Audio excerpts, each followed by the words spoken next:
খাত্তাব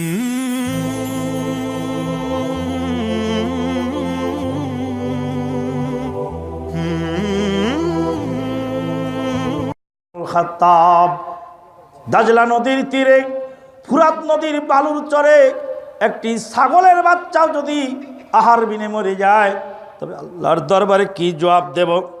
এই চিন্তা তার ভিতরে তৈরি হয়েছিল কোরআন পড়ার কারণে। কোরআন এবং সহিহ হাদিসের সবক সেদিন চালু করেছিলেন আল্লাহর নবী স্বয়ং মুহাম্মদুর রাসূলুল্লাহ সাল্লাল্লাহু আলাইহি সাল্লাম। আল্লাহর নবী বলেন, মান ক্বারা হারফাম মিন কিতাবিল্লাহি ফালাহু আশরু আমসালিহা। আল্লাহ রাব্বুল আলামিনের কিতাবের একটি অক্ষর যদি কেউ পড়ে, আল্লাহ রাব্বুল আলামিন তার নামায়ামলে 10টা নেকি লিপিবদ্ধ করে দেন। হাসরের ময়দানে আল্লাহ পাক বান্দাকে বলবেন, বান্দা, পৃথিবীর বুকে সবচেয়ে মজার জিনিস, সবচেয়ে মধুর বাণী হলো কোরআনুল কারীম। বান্দা, তুমি যখন দুনিয়াতে কোরআন তেলাওয়াত করতে, আমি আল্লাহ, আমার কাছে ছিল সেই কোরআন তেলাওয়াত সবচেয়ে মজাদার শব্দ। বান্দার কোরআন তেলাওয়াত আমি আল্লাহ খুব মজা করে শুনতাম। বান্দারে, হাসরের ময়দানে আজকে আমাকে কোরআন তেলাওয়াত করে শোনাও। বান্দা কাঁদতে থাকবেন আর বলতে থাকবেন, আল্লাহ, কোরআন তেলাওয়াত করে তোমাকে কিভাবে শোনাই আমি? তুমি হলে রাজাধিরাজ, কুল কায়নাতের মালিক, শাহেনশাহ। তুমি হলে কোরআন তোমার বাণী আল্লাহ, কোরআন কেমন করে শোনাই? আল্লাহ বলবেন, ইকরা ওয়ারতাকি, ইকরা ওয়ারতাকি, ইকরা ওয়ারতাকি। একটি করে আয়াত পড়ো আর এক মঞ্জিল করে উপরে উঠে যাও। কোরআন কত মধুর হয়, কোরআন কত মধুর হয়। মদিনা ইউনিভার্সিটির professor doctor Mohammad Ayub sir, আমার সরাসরি উস্তাদ। সুদীর্ঘ 1 বছর কোরআন পড়ার সুযোগ হয়েছিল ভদ্রলোকের কাছে। বাড়ি ছিল বার্মা থেকে ঢাকা এসে লালবাগ মাদ্রাসায় লেখাপড়া কিছুদিন করলেন। তারপরে সৌদি আরবে গিয়ে মদিনা ইউনিভার্সিটির লেখাপড়া অধ্যয়ন সমাপ্ত করে তিনি সেখানে প্রফেসর হলেন। সেখানে প্রফেসর ডক্টর মোহাম্মদ আইয়ুব কোরআন তেলাওয়াত করেছিলেন মসজিদে নববীতে। কোরআন তেলাওয়াতের আওয়াজ শুনে আরাবিয়ান একজন যুবতী মহিলা বলল, ডক্টর আইয়ুবের সঙ্গে আমি জীবন সঙ্গিনী হতে চাই। তার কোরআন তেলাওয়াত আমাকে বিমোহিত করে ফেলেছে। নিজের জীবন সফর্দ করলো, তার সঙ্গে বিবাহ হলো। সৌদি আরবের সরকার তাকে নাগরিকত্ব দিলেন সেরেফ কোরআনের মর্যাদায়। মক্কার ইমাম, পারস্য উপসাগরীয় এলাকার শেখ আদেল আল কালবানি, চেহারাটা তেমন সুন্দর নয়, নিগ্র মানুষ। শেখ আদেল আল কালবানি লন্ডনের সাংবাদিক সম্মেলনে বলতেছেন, আমি আদেল কালবানি, আমি পারস্য উপসাগরীয় এলাকার একজন দরিদ্র ফ্যামিলির লোক। আমি ছিলাম ছোটকালে বড় দুষ্ট, সব সময় আমার আম্মাকে আমি জ্বালাতন করতাম। মা বোনের শুনবেন, ছেলেদের সঙ্গে আপনার কি ব্যবহার হবে। আদেল কালবানি, শেখ আদেল আল কালবানি সাংবাদিকদেরকে বলছেন, আমি আমার আম্মাকে জ্বালাতন করতাম, নির্যাতন করতাম। বড় দুষ্টুমি করতে করতে মা বিরক্ত হয়ে যেতেন। মা একদিন রাগান্বিত হয়ে আমার জন্য বদদুয়া না করে নেক দোয়া করলেন। বললেন, আদেল রে, আল্লাহ যেন তোকে হেদায়েত করেন আর মক্কার ঘরের ইমাম বানান। আমার রাগান্বিত মায়ের দোয়ার বরকতে আমি মক্কা ইমামতির সুযোগ পেয়েছি গো। মায়ের দোয়া কোনোদিন বৃথা যায় না। পারস্য উপসাগরীয় নিগ্র মানুষ মক্কা ইমামতি করে কোরআনের মর্যাদার কারণে। আপনাদের দিনী ভাই আমানুল্লাহ বিন ইসমাইল বাহরাইনের রাজধানী মানামা শহরের আবু বকর সিদ্দিক জামে মসজিদ, বিশাল বড় মসজিদ। একদিন এশার সালাতে ইমামকে গিয়ে বললাম, আনা আখুকুম ফিল্লাহ মুহাম্মদ আমানুল্লাহ জিতুকা মিন মারকাজিল হিদায়া বিল হিদ আরসালানি ফদিলাতুল শেখ সালাহ আলবু হাসান। আমি আমানুল্লাহ বাংলাদেশি, হিদ শহর থেকে এসেছি। মার্কাজুল হেদায়া থেকে আমাকে সালাবু হাসান শেখ আমাকে পাঠিয়েছেন আপনার কাছে। বললেন, ইয়াল্লাহ আমান সাল্লি বিনা সালাতাল ইশা, এশার জামাতে ইমামতি তুমি করো। নাখান্দা বাঙালি আমানুল্লাহ, বাহরাইনের মানামা শহরের রাজধানী মানামার আবু বকর সিদ্দিক জামে মসজিদে এশার জামাতের ইমামতি করার পরে দাঁড়িয়ে সংক্ষিপ্ত আরবিতে বক্তব্য দিলাম, তারপরে উর্দুতে, তারপরে বাংলায় বক্তব্য দিচ্ছি। অ্যারাবিয়ান যুবকেরা বসে আছেন।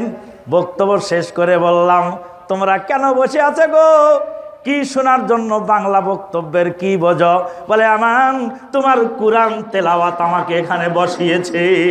আল্লাহর কোরআন যে কত মধুর হয়, আল্লাহর কোরআন যে কত প্রিয় হয়, আজকে বুঝতে পেরেছি।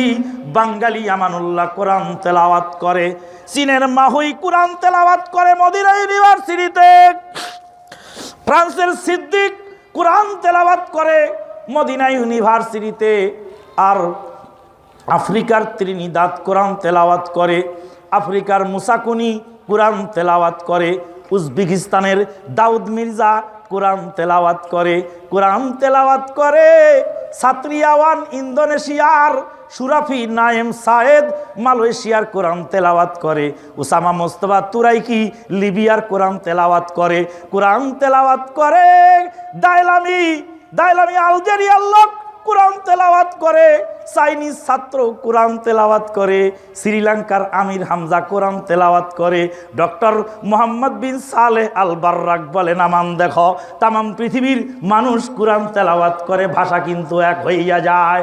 চাইনিজরা চ্যাংচুং কথা বলে, মালয়েশিয়ার লোকেরা কিভাবে কথা বলে, ইন্দোনেশিয়ার লোকেরা কিভাবে কথা বলে।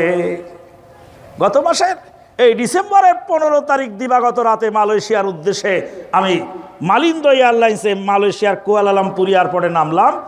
ওই দিন ছিল 16ই ডিসেম্বর। আমাকে জিজ্ঞেস করে, কি মানা নামু পার কি বুঝবো, কসু কি বললো আল্লাহ জানে, কি মানা নামু পার কি?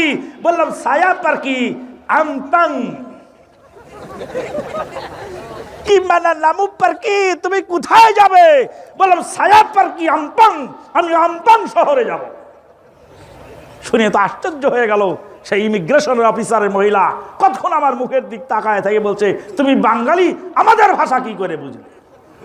বললাম, আমার অনেক ছাত্র, lot of people of this Malaysia, from Malaysia, আমাদের মালয়েশিয়া থেকে অনেক ছাত্র ছিল আমাদের সাথে, মদিনা ইউনিভার্সিটিতে অধ্যয়ন করত। আল্লাহু আকবার।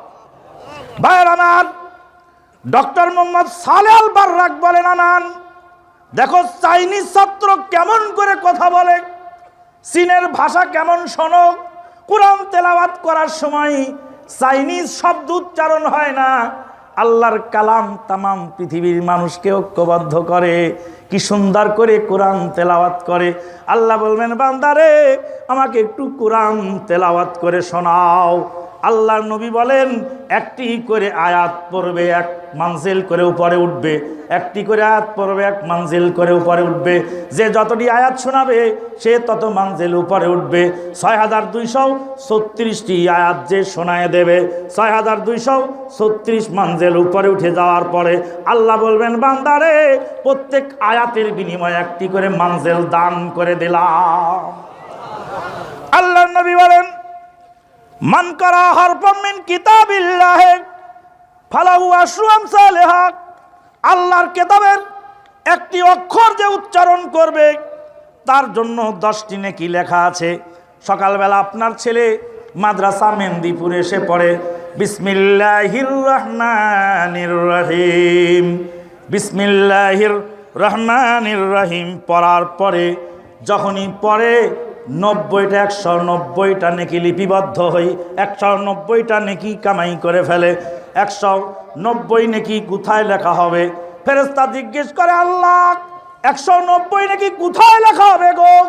190 নেকি লিপিবদ্ধ করা হবে। ওর নাবালক সন্তান, ওর অ্যাকাউন্ট চালু হয় নাই, ওর তো পাপ পুণ্যর রেজিস্টার জারু হয় নাই, কোথায় লিখব? আল্লাহ বলেন, বান্দা ফেরেশতা ওই বান্দার নামায় আমলে এই 190 নেকি লিপিবদ্ধ করিয়া দাও। ওর শিক্ষকের নামায় আমলে লিপিবদ্ধ করে দাও, ওই ডোনারের নামায় আমলে লিপিবদ্ধ করে দাও যে 1 মুঠ গম আর 1 মুঠ খাদ্যদ্রব্য দিয়ে আর 1টি টাকা দিয়ে ওই প্রতিষ্ঠানকে সাহায্য করেছিল। ভাইজান রে, বিরাট বড় কাঠের গাছ, শিলকড়ি গাছ, গর্জন গাছ, গামারি গাছ, শাল কাঠের গাছ, বাসপানে ছোটকালে লেলপেল করে বাতাসে বাড়ি খায়। পচনশীল কঞ্চি দিয়া আর পাটের খড়ি দিয়ে, পচনশীল পাটের খড়ি দিয়ে, পাটের দড়ি দিয়ে ওই গাছটাকে বেঁধে দেওয়া হয়। বাতাসে লেলপেল করার হাত থেকে তাকে হেফাজত করা হয়। একদিন পচনশীল কঞ্চি পচে যায় আর ওই পাটের দড়িটা পচে যায়, ওই গাছটা লক্ষ টাকার সম্পদ হয়ে যায়। আমার আপনার লাশ কবরে মিশে যাবে, মাটিতে গলে যাবে, পচে যাবে। আপনার 5টা টাকার বিনিময়ে একটি কলম কিনিয়া একজন এতিম ছেলে লেখাপড়া করে আলেম হয়েছে, বিশ্বের বুকে কোরআন হাদিসের দাওয়াত পৌঁছাবে। আপনি কিয়ামত পর্যন্ত তার সাদাকায়ে জারিয়া পেতে থাকবেন। কবরে গিয়ে সেটা পৌঁছানো হবে, কবরে গিয়ে সেটা জানতে পারবেন। আল্লাহ রাব্বুল আলামিন জানার সুযোগ করে দেবেন। ভাইজান, কারো ওসিলায় আল্লাহ রাব্বুল আলামিন কোনো কিছু করে থাকেন। আজকে বলতেছিলাম স্যার সৈয়দ আহমদ কলেজ এখানেই, তো এখানে না Sir Syed Ahmad college? Sir Syed Ahmad কলেজের বাড়িতে এদেশে নয়।